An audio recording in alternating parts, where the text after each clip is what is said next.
June 29, 1956. President Eisenhower signs a piece of legislation that most Americans will never read and few will ever think about: the Federal Aid Highway Act. 41,000 miles of new interstate highway to be built at federal expense across every corner of the United States. The men in that room are thinking about defense, about moving troops quickly across a continent, about never again being caught with roads too narrow and too slow in a national emergency. They are not thinking about freight. They are not thinking about the railroads that have moved American goods for 100 years. They are not thinking about what happens when you build the most extensive highway system in the history of the world and hand it to an industry that has been waiting for exactly this moment. But the trucking industry is thinking about it. It has been thinking about very little else. In 1956, American railroads carry more than 40% of all freight moved in the United States. They employ more than 1 million people. They own more than 224,000 miles of track. They move coal, steel, grain, automobiles, manufactured goods, the physical substance of American industrial life. They have done this for a century, and they believe they will do it for another. They are wrong. Over the next 25 years, that 40% share will fall to below 35%. Passenger service will collapse. 6 major northeastern railroads will go bankrupt. The federal government will be forced to intervene on a scale no one in 1956 could have imagined. The question is not whether the trucks won. They did. The question is how 100 years of railroad dominance came apart so completely, so quickly, and whether the railroads ever had a real chance of stopping it. If you're new here, this channel covers the real history of American railroads, the engineering, the money, the decisions that built and broke the greatest transportation network this country has ever had. Subscribe and stay with us, because this story starts long before 1956. It starts with what railroads thought they were. There is a word that appears over and over in railroad documents from the early 20th century. That word is indispensable. The railroads did not think of themselves as one transportation option among several. They thought of themselves as the infrastructure of American civilization itself. And for most of their history, they were right. Consider what the American economy looked like in 1920. Coal, steel, grain, the physical substance of American life. Every ton of it moved by rail. Steel built every skyscraper, every bridge, every factory floor in the United States. The ore that became that steel moved by rail from Minnesota's Iron Range south to the docks at Duluth, by Great Lakes freighter to Cleveland and Gary, and then by rail again to the blast furnaces of Pittsburgh and Youngstown. The Duluth, Mesabi, and Iron Range Railway, operating massive ore cars specially designed for the volume the Iron Range demanded, was the artery that kept the American steel industry breathing. Without it, the mills stopped. It was that simple. The railroads were not carrying freight. They were the circulatory system of the entire American economy. You could not remove them without the economy stopping. That was not arrogance. It was simply accurate. By 1916, the United States had reached its maximum physical extent of railroad track: 254,037 miles of rail spanning every corner of the country. By 1920, the industry employed 1.8 million workers. And in the 1920s, railroads moved roughly 75% of all intercity freight in the United States. Not a majority, 3/4. The Pennsylvania Railroad alone, the most heavily trafficked and most capital-intensive railroad in the world by revenue and freight volume, operated more than 10,000 miles of mainline, employed more than 200,000 workers, and moved more freight tonnage annually than the entire railroad systems of most European nations. It did this through a physical plant of extraordinary sophistication. Horseshoe Curve, west of Altoona, the critical link in the 12-mile climb where the main line scales the Allegheny front, gaining 1,000 feet of elevation on a steady 1.85% grade as it moves toward the summit at Gallitzin, was more than just an engineering achievement. It was the keyhole through which the industrial output of an entire continent passed. Everything moving from the manufacturing east to the consuming west went through that curve. Every westbound manifest freight, every passenger express, every car of coal and steel and manufactured goods that kept the country supplied. The New York Central's water level route, the flat, fast corridor along the Hudson River and across the Great Lakes Plain, connected New York to Chicago with a precision of scheduling that American businesses had built their entire logistics chains around. The freight didn't just move, it moved on time. It moved predictably. It moved because generations of railroaders had built a system designed to move it with exactly that reliability. And underneath all of that freight business, the passenger trains ran. The 20th Century Limited, the Broadway Limited, the Super Chief. These were not just transportation. They were America's idea of itself. The belief that a nation built on extraordinary distances had learned to defeat geography through engineering and will. A sleeping car from New York to Chicago, fresh flowers in the dining car, a red carpet on the platform at Grand Central. The railroads had built all of it, and they believed they would always be the ones to keep it running. What the executives did not see, what the numbers did not yet show, was that the ground beneath them was already beginning to shift. And the thing that would shift it was something they had already decided not to take seriously. The first motor truck appeared on American roads around 1900. The railroads were not concerned. In 1900, the truck was a curiosity. It moved slowly. It broke down constantly. It could carry perhaps a ton of freight over unpaved roads that turned to mud 6 months out of the year. It was not competition. It was a novelty. The railroad men who noticed it at all described it the way a large predator might describe a small one, with a kind of professional tolerance. Let it carry the short hauls. Let it serve the farms and the small towns. That was the thinking. What they missed was what the truck actually was, not a finished product, a technology in the early stages of an exponential improvement curve. Between 1900 and 1930, truck payload capacity roughly doubled every decade. Road surfaces improved. Engine reliability improved. Tire technology improved.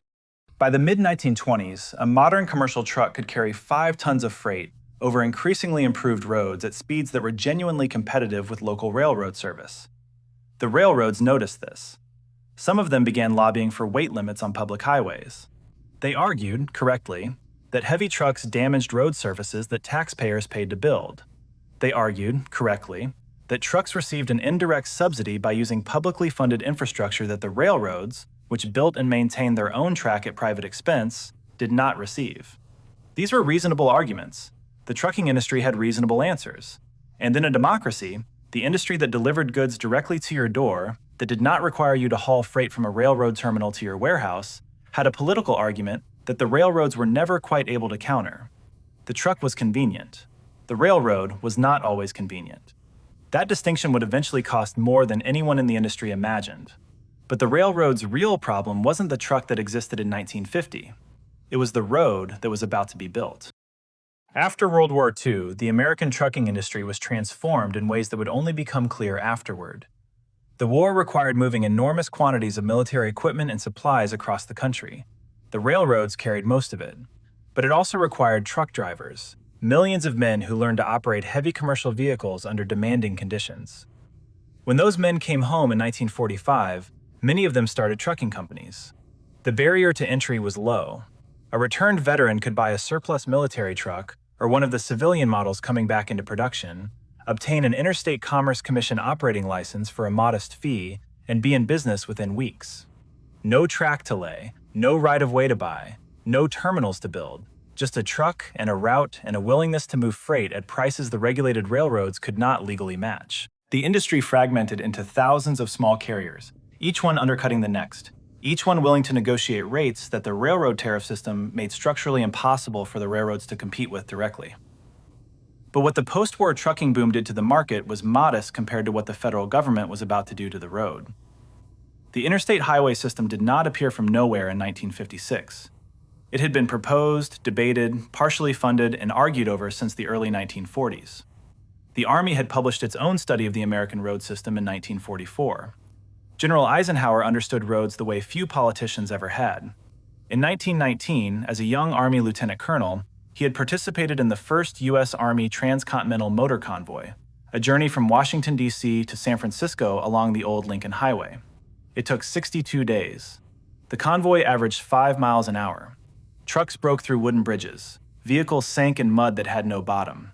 The convoy crossed stretches of road that barely deserved the name. Eisenhower never forgot it. When he later saw the German Autobahn during the Allied advance through Europe, he understood in concrete terms what the difference between a real road system and an improvised one meant for a modern nation. What his 1956 legislation did was not invent the idea, it funded it. $25 billion over 10 years, the largest public works program in American history at that time. 90% federal funding, 10% from the states. The trucking industry paid fuel taxes into the Highway Trust Fund. So did every car driver in America. And what that money bought was not just roads. It bought the trucking industry's competitive advantage at public expense. A railroad had to buy its right-of-way, grade its roadbed, lay its track, maintain every foot of it in perpetuity, and pay property taxes on every acre it occupied. The Pennsylvania Railroad alone paid property taxes on thousands of miles of track, running through some of the most valuable industrial real estate in the eastern United States. A trucking company drove on roads it did not build and did not maintain. Its property tax obligation was a truck. The economics were not equal. They had never been equal. But after 1956, the gap between what railroads paid to move freight and what trucks paid became something the railroads could no longer manage around. To understand what the railroads stood to lose, you have to understand what they actually moved. Not passengers. Freight. Passenger revenue mattered. The great name trains were real businesses. But the money that kept the railroads operating, the revenue that paid for the track, the locomotives, the signal systems, the thousands of employees who kept the whole machine running, that money came from freight. And freight was not one thing, it was hundreds of things. Coal, moving from Appalachia to the power plants and steel mills of the industrial Northeast. Steel itself, moving from Pittsburgh and Gary and Youngstown to the automobile plants of Detroit, to the shipyards of Baltimore, to the construction sites of every growing city. Agricultural commodities, grain, produce, livestock, moving from the Midwest to the processing facilities and terminal markets of the coasts. Manufactured goods, everything from refrigerators to canned goods to furniture, moving from factory to warehouse to retail distribution point. The railroads had built their entire pricing structure, their entire operating philosophy, around the assumption that this freight had nowhere else to go. That assumption was the thing the trucks were in the process of destroying. Not all at once, not even quickly by historical standards, but steadily, category by category, the freight that had always moved by rail began to have a second option. And a second option, in a competitive market, is enough to change everything. By the mid-1950s, the railroad industry understood that it had a problem. What it could not agree on was what to do about it. So it did what powerful institutions do when they sense a threat but can't quite believe it's real. It made films. In 1948, the Association of American Railroads released a film. It was called Thundering Rails. It opened with images of streamlined passenger trains, modern freight yards, and diesel locomotives pulling long consists across the American landscape. The narration was confident. The production values were high. The message was clear. American railroads were modern. American railroads were efficient.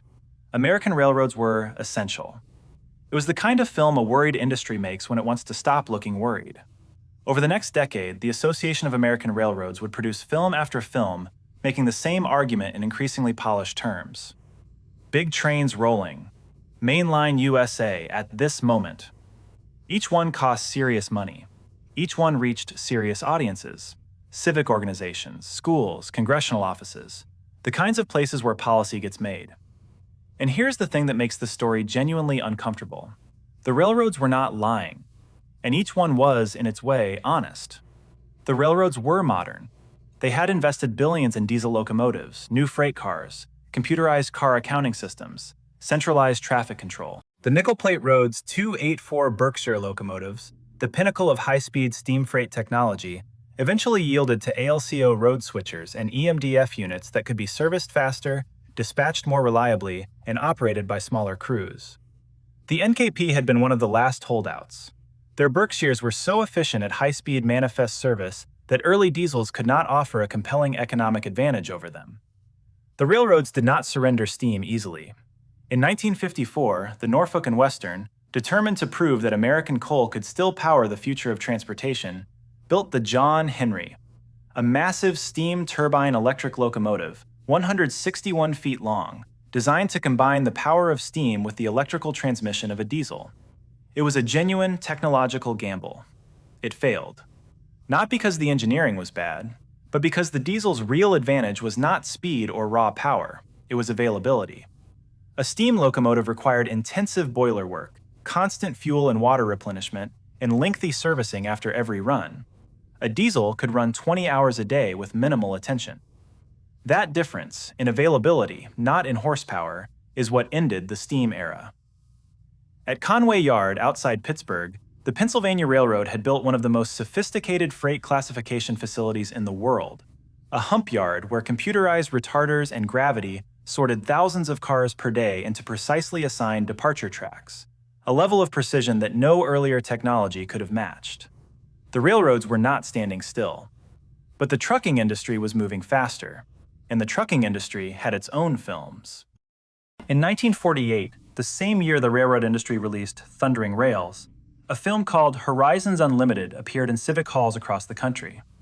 It was produced on behalf of the American trucking industry. Its argument was the mirror image of what the railroads were saying, and it was just as honest. Trucks were flexible in ways a railroad classification system could never match. Pickup at the factory dock, delivery at the warehouse door, no terminal transfers, no yard delays. The trucking industry knew how to explain this. Ward Bond, one of the most recognizable character actors in Hollywood, appeared in a 1952 film called The McGurk Way, produced by the Fruhoff Trailer Company. Bond played a trucking man, a working American, a man who understood that the highway was the future and the railroad was the past. It reached the kind of audience that shipped freight and voted for Congress. The railroads noticed, and in 1953, they answered. The film was called Highways and Byways USA. It was produced by something called the Farm Roads Foundation, a name that sounded like a rural infrastructure charity and was in fact a front for the Eastern Railroad President's Conference. No railroad logo, no AAR credit. Designed to look like civic concern, built to function as political warfare. The story it told was simple: a fictional American county, a fictional American road. Heavy commercial trucks, operated by out-of-state carriers, running on local roads that local taxpayers had built and maintained. The trucks damage the roads. The county can't afford to fix them. Local businesses suffer. Farmers can't get their products to market. The villain of the film is not any specific trucking company. The villain is the subsidy. The argument the film made was the same argument railroad lobbyists had been making in Washington since the 1920s. Trucks were using public roads without paying their full share of the cost of building and maintaining them. Railroads built and maintained their own infrastructure at private expense. The playing field was not level. And until it was leveled, the competition between trucks and rail was not really competition at all. It was a government-subsidized transfer of freight from one mode to another. It was a serious argument. It was, in important respects, a correct argument. The railroads deployed a statistic that became one of the most contested numbers in the history of American transportation policy. A fully loaded semi-trailer, they argued, causes road damage equivalent to somewhere between 9,000 and 10,000 automobiles, a figure drawn from load-bearing studies conducted by the American Association of State Highway Officials. The trucking industry disputed the methodology. Engineers argued about pavement design assumptions. The debate went on for decades. What mattered in the short term was not who was right. What mattered was that the argument was playing out in courtrooms as well as legislative chambers. In 1957, the Pennsylvania Motor Truck Association sued the Eastern Railroad President's Conference over the Highways and Byways campaign, charging that the railroads had conducted a deceptive propaganda operation disguised as public interest advocacy. The case eventually reached the Supreme Court. And the court's ruling, the Knorr-Pennington Doctrine, established that industries have the right to petition the government and influence public opinion, even through campaigns that are less than fully transparent about who is funding them. The railroads lost the freight war, but they accidentally won a landmark First Amendment case. It was not the kind of victory that paid the bills. The highway taxes collected on that truck did not cover the pavement damage it caused.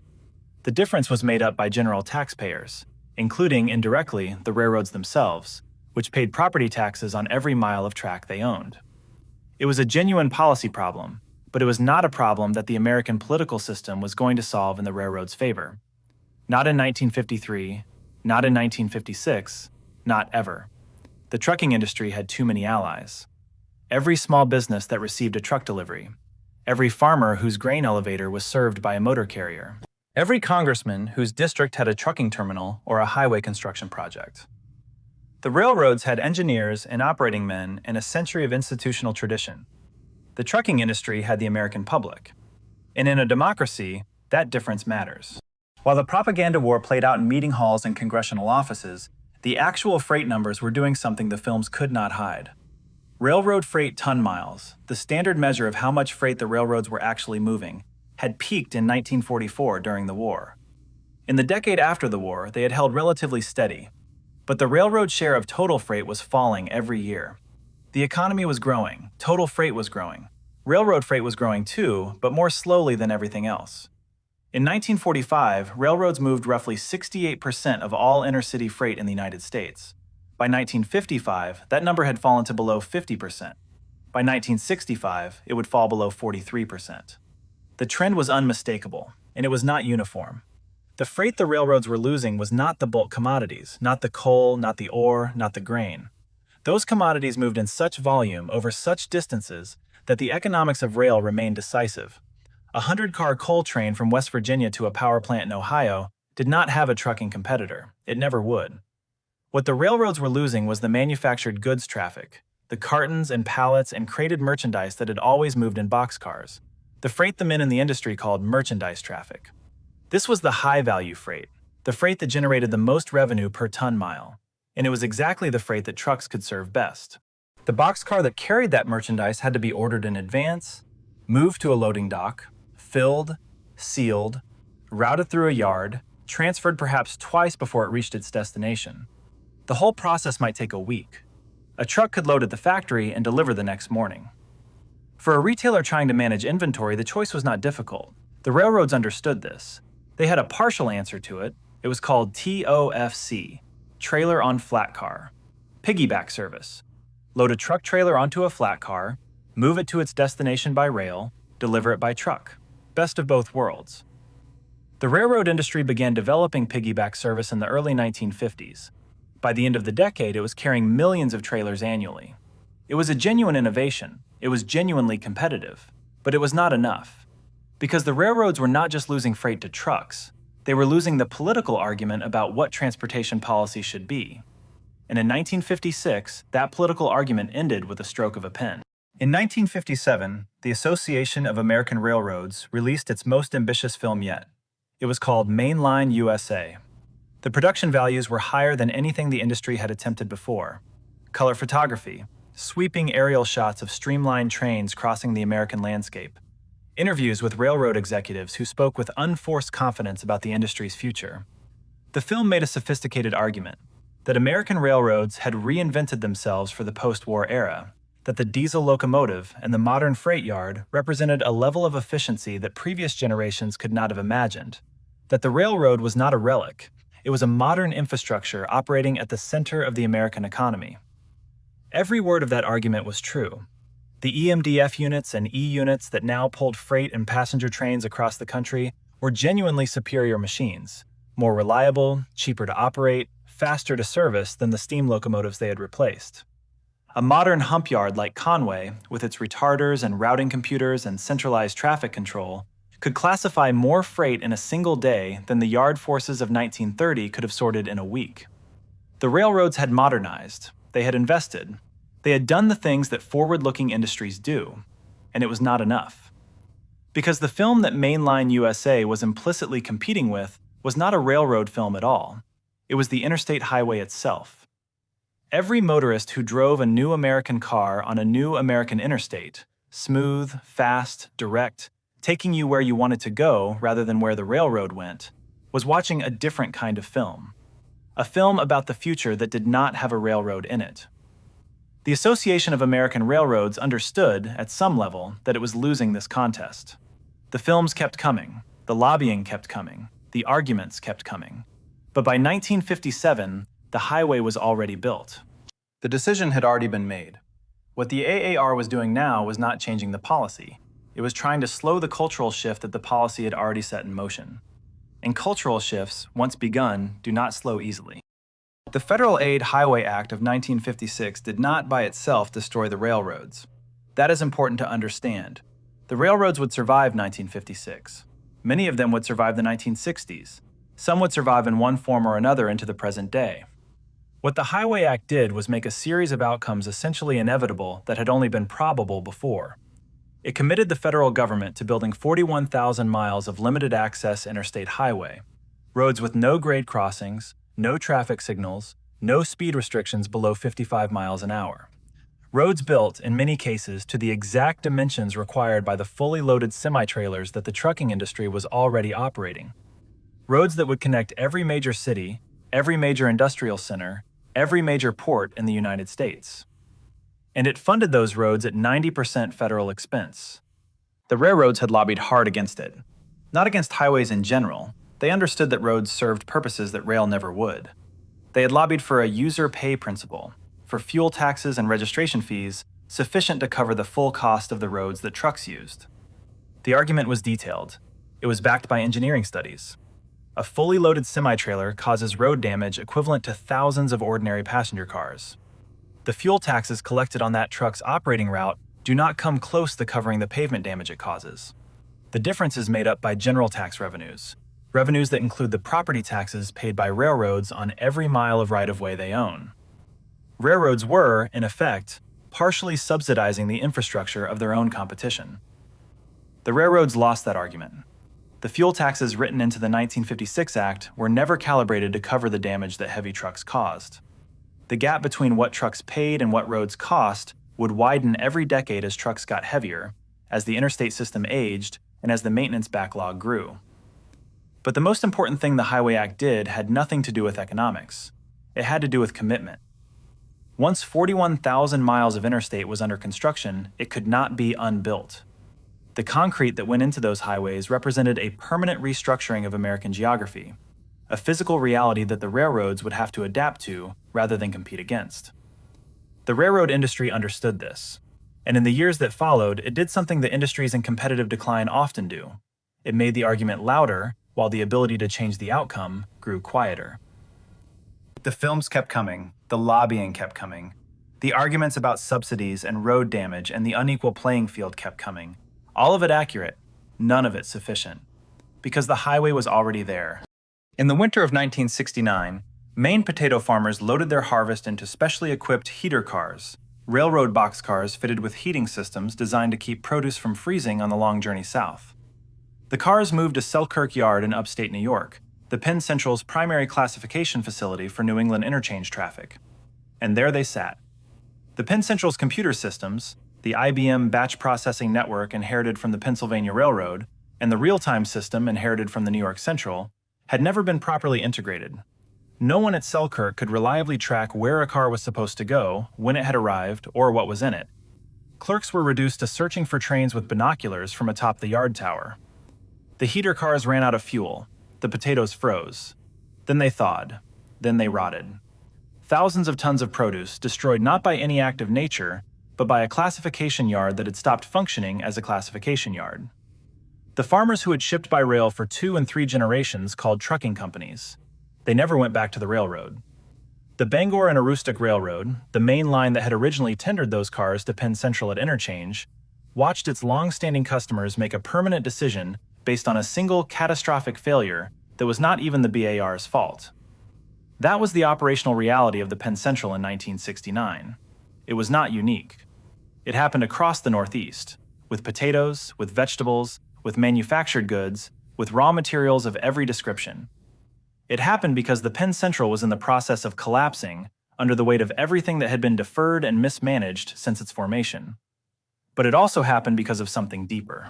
The railroad system had been designed for a world in which shippers had no other option. When shippers got another option, the system's weaknesses became visible immediately. A truck could make the trip from Ohio to New Jersey in 12 hours. A Penn Central freight car was taking 10 days to cover the same distance. Once a shipper experienced that comparison, the decision was permanent. The freight left and it did not come back. Not because trucks were always cheaper, not because trucks were always faster, but because trucks were reliable in a way the railroads had stopped being. Reliability is the thing that freight customers pay for above all else. The moment you lose it, you lose the customer. And the railroads, by the late 1960s, had been losing reliability for a decade. Not everywhere, not uniformly, but in enough places, on enough routes, with enough frequency, that the accumulated reputation for unreliability had become its own competitive disadvantage, independent of whatever the actual service numbers showed on any given week. The Penn Central's failure accelerated this in the Northeast, but the pattern was visible across the industry in regions where the Penn Central had never operated. Once a shipper moved to trucks, the fixed costs of the railroad, the track, the terminals, the equipment, kept accumulating regardless of volume. As volume fell, the cost per unit moved went up. As cost per unit went up, the railroad became less price competitive. As it became less price competitive, more freight moved to trucks. The spiral did not require a single catastrophic failure. It required only a slow, steady, irreversible drift of cargo from one mode to the other. To understand why the railroads could not simply respond to the competitive pressure they faced, you have to understand what the regulatory system did to them. The Interstate Commerce Commission had been regulating railroad rates since 1887. The original purpose was protection for farmers and shippers from monopoly pricing by railroads that had no competition. That logic made sense in 1887. By 1956, it had become something else entirely. Railroad rates were set through a process of ICC review and approval that could take months. A railroad that wanted to lower its rate on a specific commodity to match trucking competition had to file a tariff, wait for ICC review, potentially face opposition from competing railroads or trucking interests, and then, if approved, implement the change months after the competitive moment had passed. A trucking company could change its price with a phone call. The railroad was running a price war in slow motion against a competitor operating in real time. The New York Central's 3 Giant Steps program, which the railroad introduced in the late 1950s, was a direct attempt to use technology to compete with trucks on the merchandise freight the railroad was losing. Centralized traffic control, automated hump yard classification, FlexiVan intermodal service, a system for moving specialized flat cars loaded with truck trailers at passenger train speeds. The engineering was genuinely innovative. The operations were genuinely efficient. But when the New York Central tried to set rates for FlexiVan service that would make it competitive with straight trucking, it ran directly into the ICC process. Lower the rate too much and the commission would find it non-compensatory. Keep it higher and the trucking companies would simply not shift their traffic. The pricing flexibility that would have made the service competitive was unavailable under the regulatory structure as it existed. The same problem repeated itself across dozens of railroads, dozens of commodities, dozens of competitive situations. The regulatory framework had been built to protect shippers from railroad monopoly power. By the 1960s, it was protecting the trucking industry from railroad competition. The problem went deeper than rate delays. It went back to 1931. That year, the ICC set rates for an early railroad containerization experiment so low that the railroads could not profitably operate it. The technology was killed before it started. For 30 years, while European railroads built the container systems that underpin modern logistics, American railroads could not make the economics work under ICC-permitted rates. When the New York Central launched its FlexiVan service in the late 1950s, specialized flat cars carrying truck trailers at passenger train speeds, it ran directly into the same wall. The pricing flexibility that would have made the service competitive was unavailable. And FlexiVan faced the second problem the ICC had not created. The Pennsylvania Railroad's truck train service had become the industry interchange standard. A FlexiVan trailer could not transfer onto a PRR flat car at a junction point. The technology was incompatible. The standard had already been set.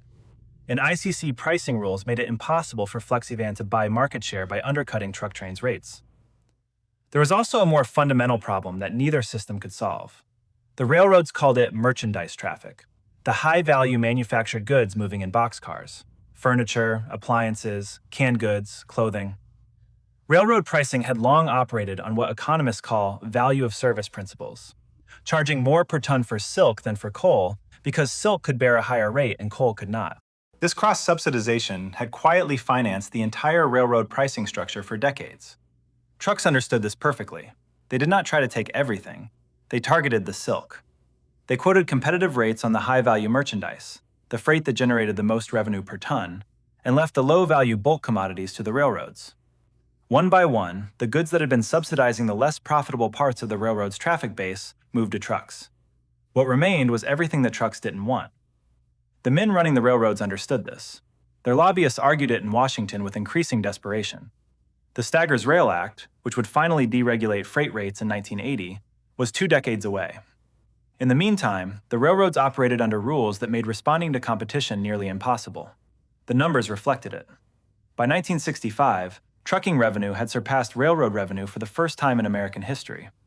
The industry that had once called itself indispensable was now the second largest freight carrier in a country it had built. Not every railroad collapsed. This is the part of the story that the simple decline narrative misses.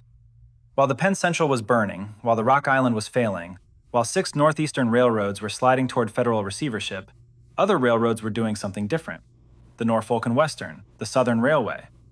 These were railroads that had looked at the same competitive landscape, the same regulatory framework, the same modal shift, and had found a way to remain profitable.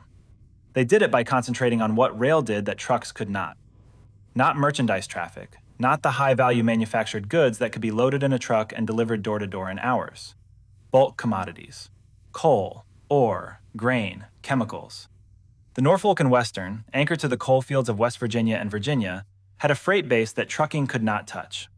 A 1,000-ton unit coal train moving from a mine mouth to a power plant did not have a truck equivalent. It never would. The Norfolk and Western's Class J steam locomotives, among the most powerful and efficient passenger engines ever built in America, had given way to modern diesel power, but the railroad itself had never confused elegance with profitability. It kept its eye on the coal. The Southern Railway, under the leadership of D. William Brosnan, had spent the 1950s and 1960s cutting costs aggressively, modernizing its physical plant, and refusing to take on the commuter and passenger obligations that were bleeding the northeastern roads dry. Brosnan was not a man who confused sentiment with strategy. He was willing to abandon any service that did not pay for itself, and he was willing to invest heavily in the services that did. The Southern's freight operations in the 1960s were running with an efficiency that the AAR films had claimed for the whole industry, but that only a handful of railroads had actually achieved. These railroads did not survive by accident. They survived by understanding what their competitive advantage actually was, and by ruthlessly protecting it instead of trying to defend traffic they were structurally incapable of holding. The lesson was not comfortable for an industry that had once believed it could move everything, but it was the only lesson that the market was offering. The branch line abandonment that accelerated through the 1960s and 1970s is the part of the trucking war story that the films do not tell. It does not appear in the AAR advocacy reels. It does not appear in the trucking industry's promotional materials. It appeared in the lives of the people it happened to. The American railroad network at its peak had not been built to serve only the cities. It had been built to serve everything between the cities, the small towns, the farming communities, the light manufacturing centers that depended on rail connection not as a convenience, but as the basic condition of their economic survival. A grain elevator in Kansas that loaded into boxcars, a sawmill in Oregon that shipped lumber by rail, a small factory in Indiana that received raw materials and shipped finished goods over a branch line that had been running for 60 years.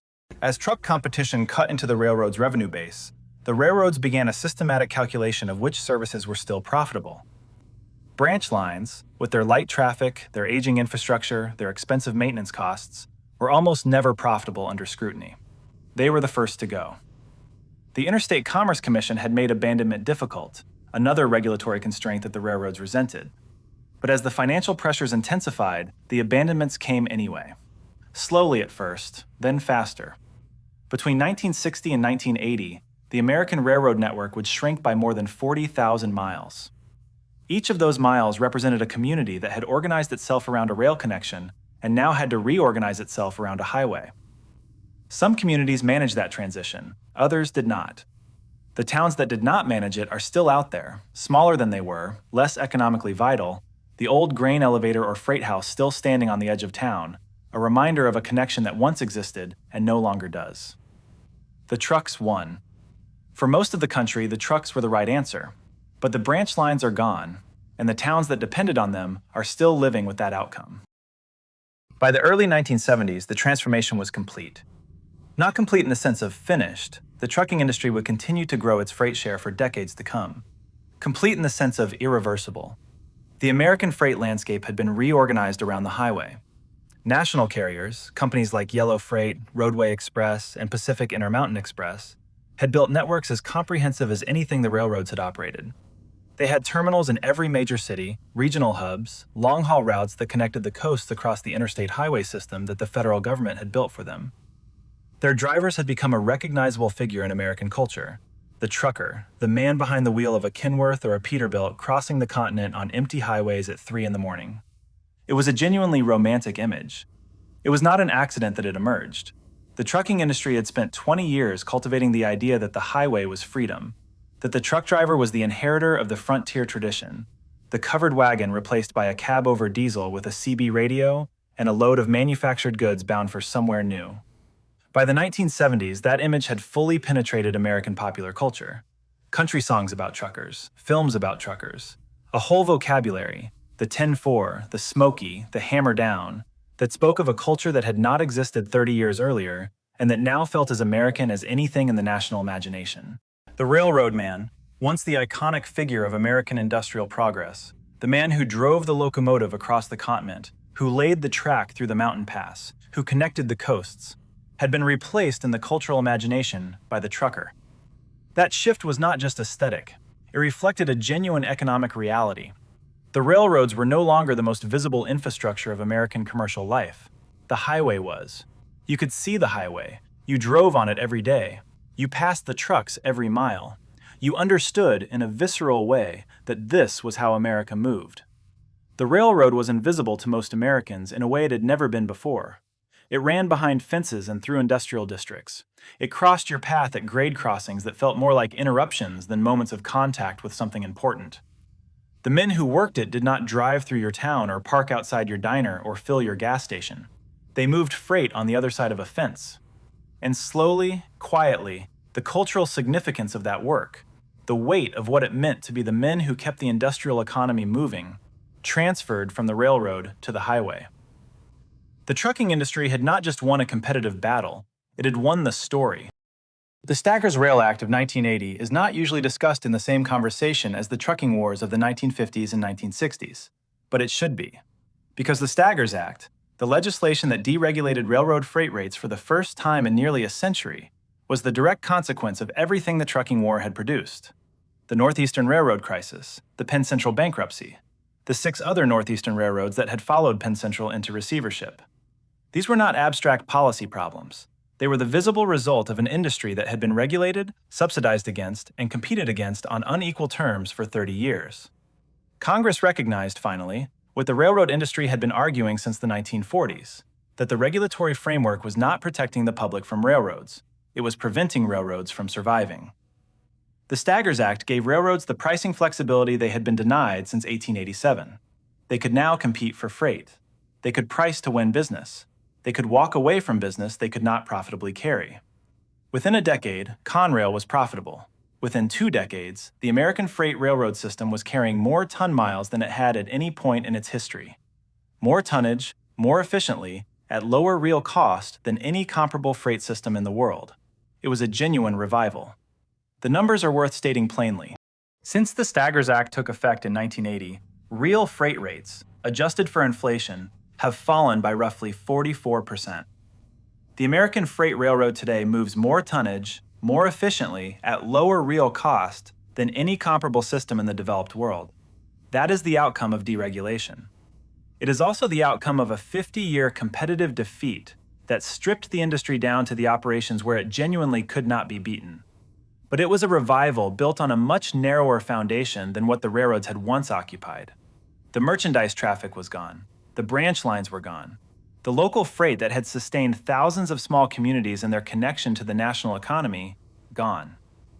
What remained was what rail did that nothing else could do: bulk commodities, intermodal containers, long-distance, high-volume, the movements of raw materials and finished goods across a continent. A powerful industry, a profitable industry, but a smaller one. One that had given up the claim of indispensability that had once been its most fundamental belief about itself. The men who had run the railroads in the 1950s did not think of themselves as failing. They thought of themselves as fighting. They were doing what institutions do when they believe a problem can be solved by effort. What they could not see, what the evidence only made unmistakable in retrospect, was that this was not a problem effort could solve. The highway was built. The trucking industry was capitalized. The regulatory framework made competitive response nearly impossible. And the American public had made its preference known in the only way that truly counts: by choosing trucks when trucks were available. By 1970, the Northeastern Railroad system was consuming itself. In 1971, Congress created Amtrak, taking passenger trains off the hands of private railroads that had been losing money on them for 2 decades. In 1976, Conrail absorbed the Penn Central and 6 other bankrupt Northeastern roads into a single federally managed entity. $7 billion invested over 11 years, and it worked. Not because government management was better than private management, but because the Staggers Act, passed in 1980, finally gave railroads the pricing flexibility they had been denied for nearly a century. A railroad could now set its own rates. It could compete for freight it wanted. It could walk away from freight it could not profitably carry. The American freight railroad of the 1980s was a fundamentally different industry from the one that had existed in 1955. Smaller, more focused, profitable in ways the pre-deregulation industry had not been for decades. The idea that rail could move everything was gone. What remained was the domain the railroad genuinely owned, and in that domain, nothing on earth could beat it. Washington, D.C., June 29, 1956, the same day. While Eisenhower was signing the Federal Aid Highway Act, somewhere in America a freight train was running. A Pennsylvania Railroad Manifest freight, or a New York Central Hotshot, or a Santa Fe Intermodal, moving the goods that the American economy required, moving them as it had moved them for 100 years. The men on that train did not know what had just been signed. They were working a railroad. They would continue working it for another decade, or 2, or 3. And then the railroad would change, or contract, or in some cases disappear entirely. The question this documentary asked at the start was whether the railroads ever had a real chance of winning. The honest answer is a partial one. They could not have stopped the highway system. They could not have changed the American public's preference for the automobile and what it implied. They could not have repealed the economic logic that made door-to-door truck service better for certain kinds of freight than anything a railroad could offer. What they might have done, what the surviving railroads eventually did, was accept that reality sooner. Stop trying to defend traffic they were not equipped to hold. Focus on the freight that only rails could move efficiently. The railroads that made that adjustment survived. Some of them are doing it still. The Norfolk Southern freight train that climbs the grade at Horseshoe Curve on a winter morning is not carrying everything. It is carrying what it can carry better than anything else on Earth. That is enough. It always was enough. The railroads just took a long time and a very great deal of loss to understand that. If this video was worth your time, subscribe to American Iron Archives.